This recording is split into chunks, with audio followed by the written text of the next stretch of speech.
Nashville. A sealed studio. Late evening.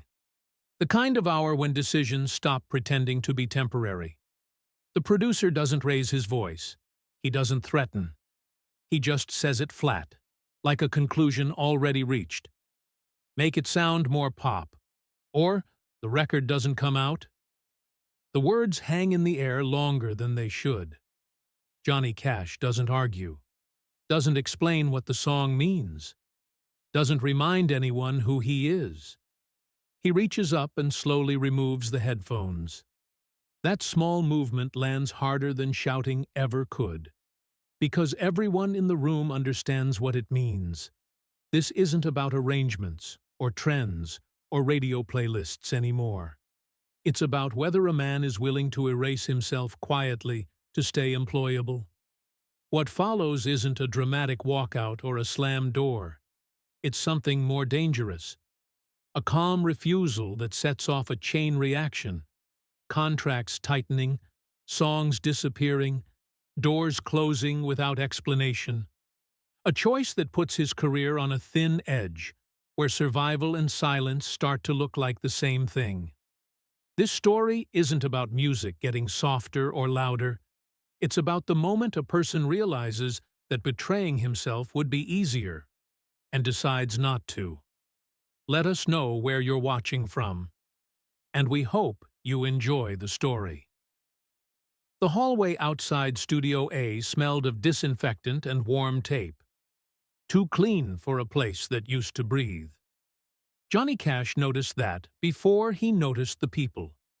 The lights were brighter than he remembered, flattened to an even white that erased shadows. Nothing hid anymore. He stood still, coat folded over his arm, listening through the glass to a playback that wasn't his. His song, same bones, different skin. Strings padded the spaces where his voice used to sit alone. A pair of women floated above the chorus, careful, pleasant. The rhythm moved politely, like it didn't want to disturb anyone. No one had told him this was happening. Inside the control room, heads leaned together. Charts lay open on the console.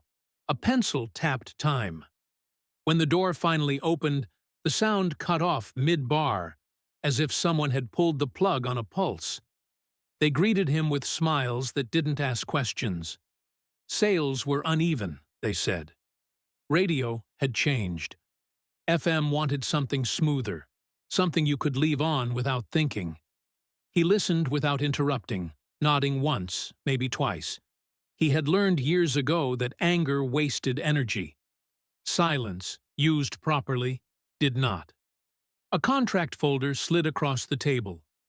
He already knew what was inside, but he read it anyway. One more album. Options exercised quietly, months earlier. No clause about final say on arrangements. No line protecting the rough edges that made the songs what they were. He felt it then.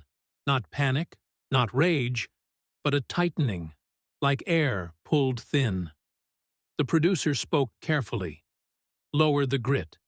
Ease off the prisons, the scripture. Give people something they could hum on the drive home. Backing vocals would help. Strings tested well. Just for radio, he said, as if radio were a place you visited briefly and left unchanged. Johnny asked to hear the demo again. This time he focused on the gaps, the places where breath had been replaced by polish. It wasn't bad. That was the problem. As the room reset, a guitarist brushed past him and paused. A working man, not management. He didn't look up when he spoke. Said they'd been told to prepare alternate takes, clean ones. Said there was talk of layering, maybe nudging the lead if needed. Nothing official, he added. Just ready.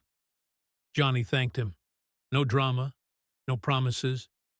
He stepped back into the hall and leaned against the cool wall. The building hummed, efficient, indifferent. Through the glass, his name sat typed on a track sheet above versions he hadn't sung. He understood the shape of the trap now. Finish the record their way or watch it finish him. Either way, something would be lost. He straightened his coat, slow and deliberate, and walked back toward the room, not to argue, not to beg, but to see how much room was left to stand without moving. They started early, as if momentum itself might corner him. Studio A was already arranged when Johnny Cash walked in, charts clipped, microphones angled with intention, the room dressed for efficiency. The arrangements lay on the stands like instructions rather than suggestions. He didn't comment on them. He set his guitar down, nodded to the players he knew, and waited. The producer gave a small, rehearsed speech about timing, about keeping things moving. Johnny listened, then spoke with the same calm he'd used in courtrooms and prisons and offices that wanted something from him. He said he wouldn't sing to arrangements he hadn't agreed to. Said he wouldn't change the words. Said the voice they were trying to smooth out was the voice people came to hear. No emphasis, no challenge, just statements placed carefully on the table. The room tightened. They rolled tape anyway. Habit, maybe, or pressure. Johnny stepped to the mic, listened to the count-in, and entered the song on his terms, dragging the tempo back into a slower, heavier place. Halfway through the first verse, the control room cut him off. Abrupt. A clean, unmistakable stop. It hadn't happened before. Not like that. The producer's chair scraped the floor. A door closed harder than necessary. The musicians stared at their instruments, suddenly busy. In the hallway, voices rose, not shouting, but sharp, controlled words aimed to wound. Johnny stood with his guitar still strapped on, waiting until someone addressed him directly. They did. "You're not current anymore," the producer said. Not cruelly. Worse, practically. Like a weather report. He talked about demographics, about younger ears, about how the sound of the decade had shifted. He talked as if relevance were a train Johnny had simply missed.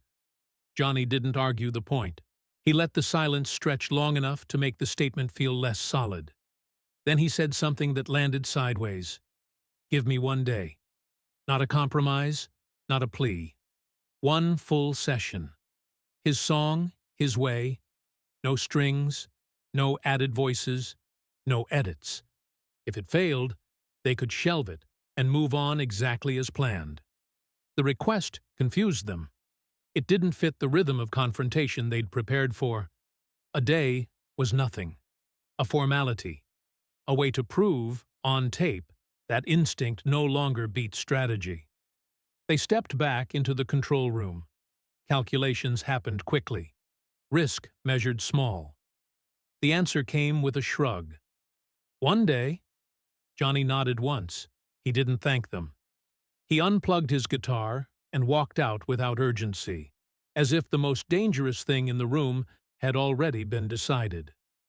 The day arrived without ceremony. Johnny Cash came in before most of the building was awake. The parking lot still held the night's cool, and the studio lights hummed as they warmed, like a place reluctantly opening its eyes. He carried less than usual. 1 guitar, a folded page with lyrics worn soft at the edges. No entourage, no extra hands. The musicians filtered in quietly. The ones he'd asked for understood why they were there, and, more importantly, why others were not. No section leaders, no clipboard authority. Just players who knew how to leave space when it mattered. They exchanged nods instead of greetings. Words felt unnecessary. In the control room, a single label representative sat with a notebook closed in front of him. Not hostile, not friendly. Assigned. A witness more than a participant. Johnny noticed him and looked away, uninterested in performing confidence. The engineer cleared his throat and began setting levels. Then stopped. The microphone Johnny preferred, the old one with the scarred grill and uneven temperament, wasn't on the stand. A newer model waited instead, flawless and bright. Johnny asked for the other mic.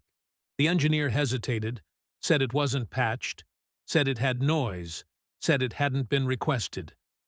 Johnny waited without speaking, his gaze steady but empty of pressure. Finally, the old mic appeared, lifted from a case like something half forgotten. It took longer to set. No one apologized. They didn't rehearse. Johnny chose the song last. Not because he hadn't known it, but because saying it aloud too early would have invited discussion. The tempo was slow enough to make people uneasy. The subject matter sat heavy, uninterested in approval. It wasn't shaped for radio, and it didn't try to be. Tape rolled. The room changed as soon as he started. Not dramatically, subtly. The air thickened. Each word arrived with weight, not volume. His voice leaned into the cracks instead of avoiding them, breath audible, timing deliberate. The band followed without decoration, careful not to soften what was already exposed. Halfway through, the label man shifted in his chair. No notes taken, no signals given. Johnny didn't look up once. He sang as if there were no second chance coming, as if repetition would cheapen whatever was happening. When the last note settled, it stayed there longer than sound usually does. No one spoke. The engineer didn't reach for the talkback. The musicians kept their hands still. The control room glass reflected faces unsure of their expressions. Johnny stood at the microphone, breathing slow, waiting for instruction that didn't arrive. Eventually, he stepped back and unstrapped the guitar himself. The tape was still rolling when someone finally said, almost by accident, "That's enough." Johnny nodded. Not in agreement, in acknowledgement. As he walked out, the silence followed him, unresolved, carrying questions no one was ready to ask. The days that followed felt longer than the recording itself. No calls, no memos, no reaction dressed up as feedback. The track did not circulate, did not provoke arguments in hallways, did not even earn a rejection. It simply vanished into a narrow administrative space where decisions were delayed until they lost their edge. Johnny Cash learned this indirectly. A manager mentioned, almost casually, that the song wasn't listed in the tentative release plan. Not removed, just absent. As if it had never been recorded. As if tape hadn't rolled. As if people hadn't stood frozen in that room, unsure of what they'd heard. That kind of silence had a shape. He recognized it. Meetings happened without him. Schedules were adjusted. Other sessions moved forward. The machinery resumed its rhythm, efficient and polite, careful not to acknowledge the one gear that didn't fit. When Johnny asked where the track stood, the answer arrived wrapped in neutral language. Under consideration. No timeline, no criteria, just waiting. Waiting, he knew, was leverage. Another conversation followed, this one more personal. A suggestion, framed gently.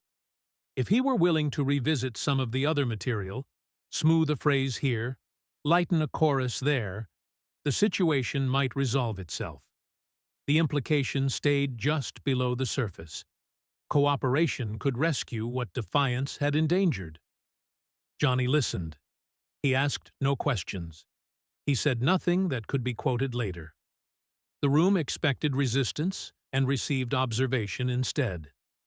He left without committing to anything, the offer hanging in the air like a conditional promise. What unsettled them wasn't his refusal, it was the absence of urgency. The first crack came from outside the building. A late-night radio host called, voice low, respectful. A station that didn't chart, didn't influence markets, didn't matter on paper. He said he'd heard something. Not officially. Asked if there was a way to get a copy. Just to listen. Just once. No announcement. No paperwork. Johnny didn't answer immediately. He looked at the phone as if it belonged to someone else. When he finally spoke, It was to say he hadn't authorized anything, which was true. He didn't say no. By the next morning, the tone shifted. Quiet tension replaced polite delay. Questions moved faster than answers. Someone wanted to know who had access. Someone else wanted a list. The word investigation appeared, thinly disguised as concern. Still, no one said the song was good, or dangerous, or wrong. They treated it like a problem best handled by containment. Johnny watched the process with a distance that surprised even him. He wasn't fighting for approval anymore. He was learning how fear behaved when it couldn't name what it feared. The song went out into the world the way contraband always does, quietly, without permission, carried by someone who believed rules mattered less than truth. It aired once, after midnight. No introduction, no name spoken clearly enough to echo. Just a voice slipping into the space between weather reports and static, catching the attention of people who weren't looking for anything new. Truckers running empty highways. A nurse on break. Men awake in places where sleep came hard. The kind of audience no one pitched to anymore. The calls didn't flood the station. They accumulated. One man said the song felt like sitting in a room where someone finally told the truth without raising his voice. A woman asked who was singing, then said it didn't matter. A prison chaplain called back twice, trying to explain something he couldn't quite phrase. Veterans spoke carefully, as if choosing the wrong words might cheapen the moment. By morning, the label knew. Not from ratings, from unease. Phones rang in offices that usually slept through nights like that. Someone demanded a log. Someone else demanded names. There was talk of protocol breaches, of disciplinary steps. A few people pretended outrage convincingly enough to be believed. Others stayed quiet, which said more. Johnny Cash heard about it last. Always did. When they finally called him in, the tone had shifted. Less confident, sharper at the edges. They said the situation could still be managed, framed correctly. They proposed a solution that sounded generous if you didn't listen closely. The song could be released, quietly. No campaign, no interviews, no insistence that it was his. An experiment, they called it. Something to test reaction without consequence. He would remain present, but invisible, his name held back like a liability. They waited for him to argue. He didn't. Johnny asked a single question instead. If the song stood on its own, why hide the voice that carried it? No one answered. Silence filled the gap, thick with calculations that didn't balance. He declined the offer without ceremony. No speech, no threats, just a boundary placed firmly and without apology. He wasn't angry. He was done negotiating the terms under which his voice could exist. After that, control slipped further. The song was already moving, copied and passed hand to hand, discussed in rooms the label never entered. It didn't belong to schedules or departments anymore. It belonged to people who recognized themselves in it. Johnny felt the shift, but didn't chase it. He knew better than to confuse momentum with safety. The contract still stood. The power imbalance hadn't disappeared. What had changed was simpler and harder to undo. The song was alive, and whatever came next would happen out loud. The venue wasn't large enough to hide mistakes. That was why it mattered. Johnny Cash stood behind the curtain with the folded set list in his hand, feeling the familiar weight of a show that could still go wrong. The crowd murmured, settling into seats, unaware that the order of the night had already been rewritten. The safe opener, the one everyone expected, was crossed out with a single line. In its place sat the song no one had approved. A stagehand leaned in, quiet, almost apologetic. "They're ready for you." Johnny nodded, but didn't move. He listened to the room the way some men listen to weather, sensing pressure shifts. Somewhere backstage, someone from the label had noticed the change. There had been a look. No argument. Just a pause that said, this would be remembered. He stepped into the light. The applause was warm, practiced, respectful. It faded faster than usual when he didn't speak. He adjusted the microphone himself, pulling it closer, then waited until the room realized he was already beginning. The first notes landed without warning. Not loud, not inviting.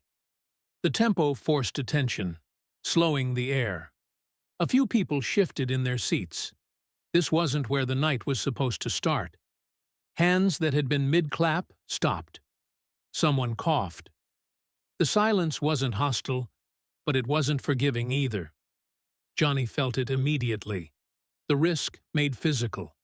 He sang into it anyway. Each line arrived measured, unhurried, refusing to rush toward approval. The pauses mattered as much as the words. He let them stretch, daring the room to fill them with its own discomfort. Halfway through the first verse, he noticed how still the audience had become. Not frozen, listening. No cheers, no signs, just attention. By the middle of the song, something shifted. Not a swell, not a wave. More like weight settling. Faces softened, shoulders dropped. The crowd wasn't reacting the way crowds usually do.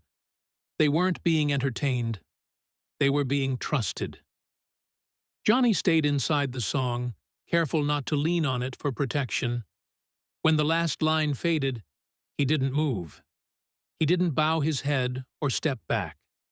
He stood where he was, breathing slow, waiting to see if the room would reject what it had just been given. It didn't. The applause came late and uneven, but it carried something heavier than volume. It wasn't celebration. It was recognition. Johnny acknowledged it with a small nod and moved on, the rest of the set following like an afterthought. But the night had already been decided. Backstage, no one spoke right away. They didn't need to. There were moments you could explain away and moments you couldn't take back. This was the latter. There was no celebration waiting for him. After the show, the corridor behind the stage felt narrower than before, the walls close enough to catch every sound. A door at the end stood open.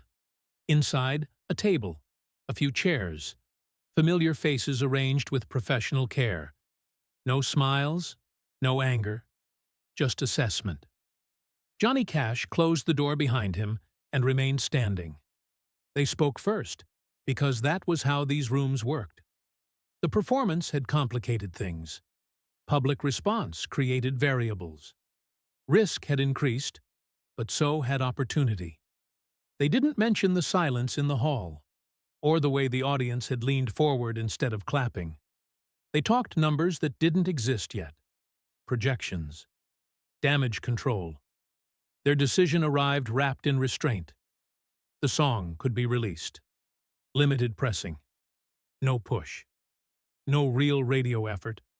It would exist, but quietly, as if hoping it wouldn't attract attention. If it found an audience, that would be incidental, not supported. They framed it as a concession, as reasonableness. Johnny listened, hands resting at his sides, posture unchanged. When they finished, the room waited for gratitude or protest. It received neither. He asked what would happen after. There was a pause. Careers were discussed without names attached. Doors that might open more slowly. Rooms that might no longer be available. Nothing explicit.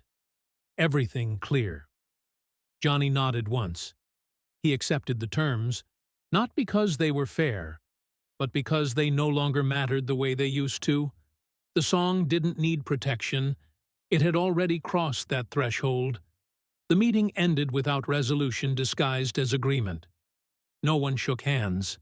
Later, Much later, after another show in another town, Johnny sat alone on the edge of the stage while the crew worked around him. The lights were half down. The room smelled of dust and cables and the faint trace of people who had already left. He didn't feel victorious. There was relief, yes, but quieter than triumph. What settled in him instead was something steadier, an understanding that the bargaining was over, not just with the label, but with himself. He knew the cost now. Fewer guarantees, less shelter, a career that would move forward without cushions or illusions of safety. But also no more edits made in rooms he wasn't allowed to enter. No more voices layered over his own to make it easier to accept. Johnny picked up his guitar case and stood. Outside, the night waited, unchanged by contracts or strategies. He stepped into it without urgency, carrying the knowledge that some prices weren't meant to be negotiated, and that paying them once was better than owing them forever.